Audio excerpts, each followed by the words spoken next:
Hello student, education tips में biology के chapter संख्या 1 की बात कर रहे थे जिसका नाम था पुष्पीय पादपों में लैंगिक जनन। आज अपन उसके पार्ट नंबर 3 की बात करें तो पार्ट नंबर 3 में पहला क्वेश्चन है, गुलमोहर व सेमल में परागण होता है।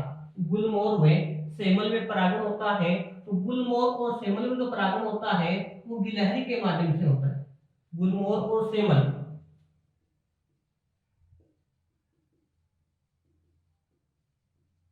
गुलमोहर व सेमल में जो परागण होता है वो गिलहरी के माध्यम से होता है।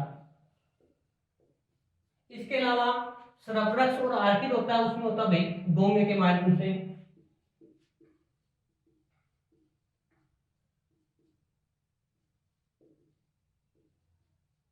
सरफरक्स और आर्किड में डोंगे के माध्यम से होता है। कदम्ब कदम्ब में होता है चमगादड़ के माध्यम से। इसके अलावा पक्षी द्वारा अपन बात करते हैं हमिंग बर्ड। तो आपका ऑप्शन संख्या ए है जिसका नाम है गिलहरी। तो क्वेश्चन था गुलमोहर व सेमल में परागण होता है तो गिलहरी के माध्यम से होता है, इसका आंसर हो गया गिलहरी। यदि क्वेश्चन पूछा था भाई गेंगे द्वारा परागण किस में होता है तो गेंगे द्वारा होता है सरफरक्स और आर्किड में। यदि कदम के बारे में पूछे तो कदम किस में होता है भाई चमगादड़। उसके अलावा पक्षी द्वारा पूछे तो किस में होता है भाई हमिंग बर्ड में। तो चारों इसमें जो ऑप्शन हो गया वो पहला हो गया। दूसरा है कदम्ब कसनार बालम किरा में परागण होता है। कदम्ब कसनार बालम किरा में परागण होता है, वो होता भी बताया था चमगादड़ के द्वारा। कदम्ब कसनार बालम किरा में जो परागण होता है वो चमगादड़ के माध्यम से होता है। ठीक है, बात की थी गिलहरी के द्वारा, तो गिलहरी भी बात की थी किसमें भाई गुलमोहर और सेमल में गिलहरी के माध्यम से होता है। वेलिस नेरे की बात करते हैं तो जल परागण। इसके अलावा जलकुंभी इसमें भी होता भी जल परागण। अब इसमें होता है जल परागण, थोड़ा सा देखो कि जल परागण जल में रहने वाले सभी पौधों में, जल में रहने वाले सभी पौधों में जल के द्वारा परागण नहीं होता है। कुछ पादप ऐसे जैसे कौन भाई जलकुंभी है, इसके अलावा अपन कैसे वाटर लिली है या अपन बोलते हैं पोटेमोजिटोन है, पोटेमोजिटोन, उन्हें वायु के माध्यम से और कीट के माध्यम से परागण होता है। अगला क्वेश्चन है निषेचन की खोज किसने की। तो निषेचन की खोज की थी भी स्टार्चबर्गर नाम के वैज्ञानिक ने। निषेचन की जो खोज है वो स्टार्चबर्गर ने की। यदि क्वेश्चन पूछ लेते हैं द्विवीय निषेचन की खोज किसने की, यदि क्वेश्चन पूछा जाता है द्विवीय निषेचन की खोज किसने की तो ध्यान नामा सचिन। निषेचन की खोज की थी नामा सचिन नाम के वैज्ञानिक ने। निषेचन किसे कहते हैं कि नर व मादा युग्मकों के संलयन से, नर व मादा युग्मकों के संलयन से युग्मनज का बनना, नर व मादा युग्मकों के संलयन से युग्मनज का बनना निषेचन कहलाता है। तो निषेचन की खोज की थी स्टार्चबर्गर ने, उसका आंसर हो गया स्टार्चबर्गर ने। द्विवीय निषेचन की खोज की थी नामा सचिन ने। अब क्वेश्चन को जब निषेचन की खोज किसने की तो लीलियम नाम के पादप में। निषेचन की जो खोज है वो लीलियम नाम के पादप में की थी। और द्विवीय निषेचन की खोज की थी तो लीलियम नाम का पादप था, एक फ्रिटिलोरिया, फ्रिटिलेरिया, इन दो पौधों में इसकी खोज की थी। तो आपका आंसर हो गया स्टार्चबर्गर। अरस्तु है, आप जानते हो बायोलॉजी के जनक अरस्तु। अगला चौथा क्वेश्चन है आवृतबीजी पौधों में नर युग्मक मादा युग्मक के पास परागनली द्वारा जाता है। आवृतबीजी पौधों में नर युग्मक है वो मादा युग्मक के पास परागनली द्वारा जाता है, वो किसके द्वारा जाता भाई तो आंसर आपका नाल युग्मक की ओर। किसके द्वारा भाई नाल युग्मक के माध्यम से। इसमें है पर दूसरा ऑप्शन अभी परागण है। तो ध्यान रखना पर परागण और सौ परागण इसके दो प्रकार होते हैं। परागण इसमें तो सौ परागण पीछे वाली वीडियो में पढ़ा था, सौ परागण के बारे में और पर परागण के बारे में हमने वहां पर पढ़े थे। अगला क्वेश्चन है इसमें पर परागण, पर का मतलब दूसरा, इसके अलावा उपयुक्त सभी, तो आपका जो आंसर हो गया नाल युग्मक। अगला है परागनली की वृद्धि होती है। परागनली की वृद्धि होती है तो हमेशा अंडाशय की ओर होती है। परागनली की जो वृद्धि होती है वो हमेशा होती है भाई अंडाशय की ओर होती है। ध्यान रखना परागनली बीजाणु कहीं से भी प्रवेश करें लेकिन अंडाशय वाली जब अपन कह सकते हैं, मान लो ये परागनली है। अब ये परागनली में जो अपन कह सकते हैं कि बीजाणु वाला भाग है, इस बीजाणु में कहीं से भी प्रवेश करें, लेकिन अपन कह सकते हैं कि अंडाशय में हमेशा और हमेशा इस भाग से प्रवेश करती हुई अंडाशय में। ठीक है, तो किसुनता परागनली की वृद्धि होती है तो हमेशा होती है अंडाशय की ओर होती है। प्रश्न संख्या 6 है, परागनली भ्रूणकोश में किस भाग से प्रवेश करती है? ये परागनली है, भ्रूणकोश के किस भाग से प्रवेश करती है? तो ऑप्शन ए है निभागी, बी है बीजाणुद्वारी, सी है अध्यावरण कोश, डी है उपयुक्त सभी। तो परागनली भ्रूणकोश में, तो भ्रूणकोश होता भाई ये संरचना,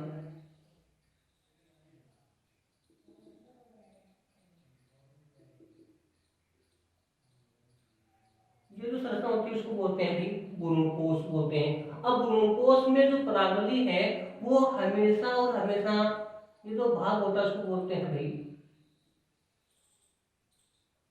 बीजाणुद्वारी भाग। कौन सा भाग होता है भाई? बीजाणुद्वारी भाग। तो बीजाणुद्वारी भाग से प्रवेश करती है। तो ध्यान रखना, परागनली भ्रूणकोश में किस भाग से प्रवेश करती है? तो बीजाणुद्वारी भाग से। यदि बात करें एक बीजाणु की, तो बीजाणु में किसी भी बीजाणु के समय हमने बताया कि इस प्रकार से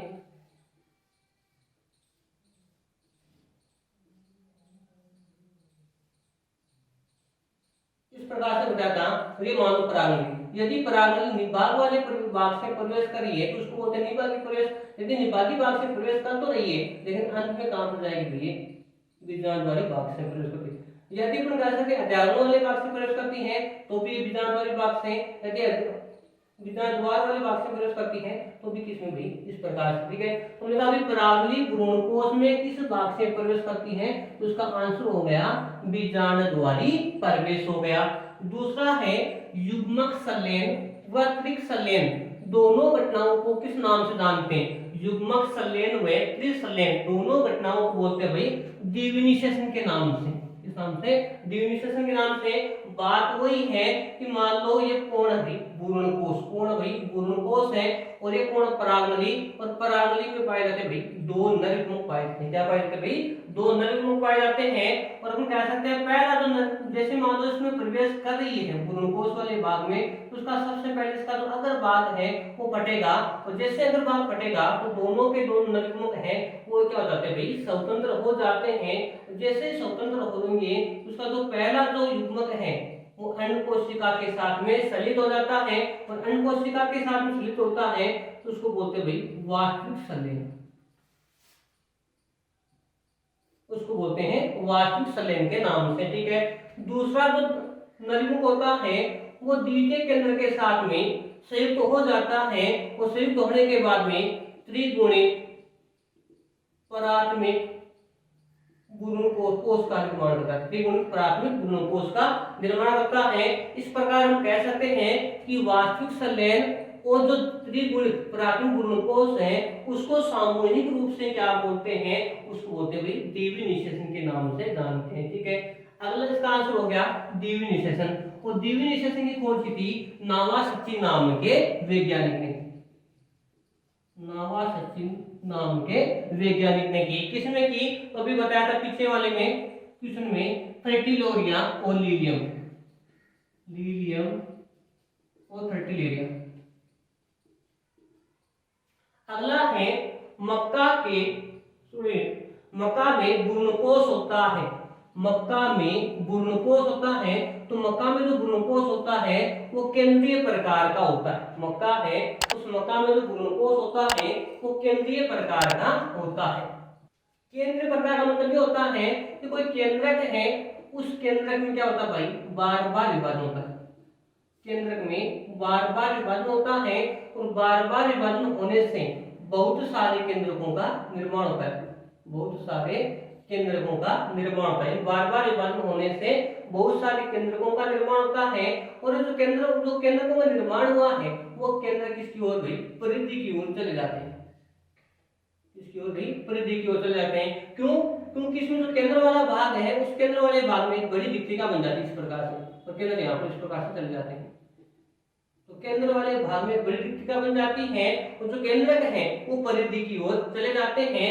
यह क्या होता है, शुरू से अंत तक इसमें किसी भी प्रकार की वृत्ति का निर्माण नहीं होता है, उसको बोलते हैं केंद्रीय प्रकार का। तो क्वेश्चन था मक्का में गुणकोष होता है, तो मक्का में जो गुणकोष होता है वो किस प्रकार का होता है, केंद्रीय प्रकार का होता है। अगला है द्विबीजपत्री भ्रूण के विकास का अध्ययन किसने किया। द्विबीजपत्री भ्रूण के विकास का अध्ययन किसने किया, तो ऑप्शन है आइंस्टीन ने, स्टार्सबर्गर ने, अरस्तु ने, कोई नहीं। तो हमने कहा था कि द्विबीजपत्री भ्रूण के विकास का अध्ययन आइंस्टीन नाम के वैज्ञानिक ने, किसने भाई, आइंस्टीन नाम के वैज्ञानिक ने किया। किसके ऊपर पादप का नाम है, कैप्सेला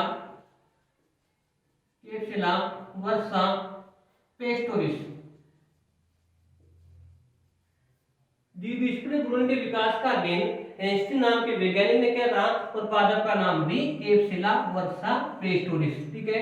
दूसरा ऑप्शन है स्टार्सबर्गर, और स्टार्सबर्गर ने की थी भाई निषेचन की खोज की थी कि नर व मादा युग्मकों के संलयन से युग्मनज का बनना क्या कहलाता भाई, निषेचन कहलाता है। ठीक है। और लीले नाम के पादप में की। तीसरा ऑप्शन है अरस्तु, तो जीव विज्ञान का जो जनक है वो कौन है, अरस्तु। ठीक है। तो इसका जो आंसर हो गया वो हो गया भाई आइंस्टीन। ठीक है। अगला है घासकुल के पौधों को कहते हैं, तो घासकुल के पौधों को बोलते हैं स्कूटेलम के नाम। घासकुल के जो पौधे होते हैं उसको बोलते हैं स्कूटेलम के नाम से, या इसका दूसरा नाम होता है वरुबिका।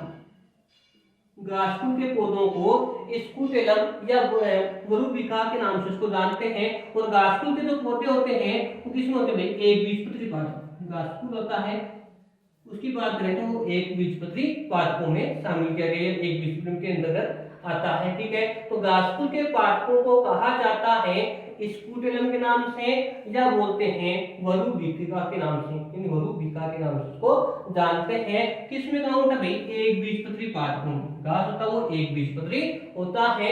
इस प्रकार से हमारे 10 क्वेश्चन आ गए, बड़े इंपॉर्टेंट है।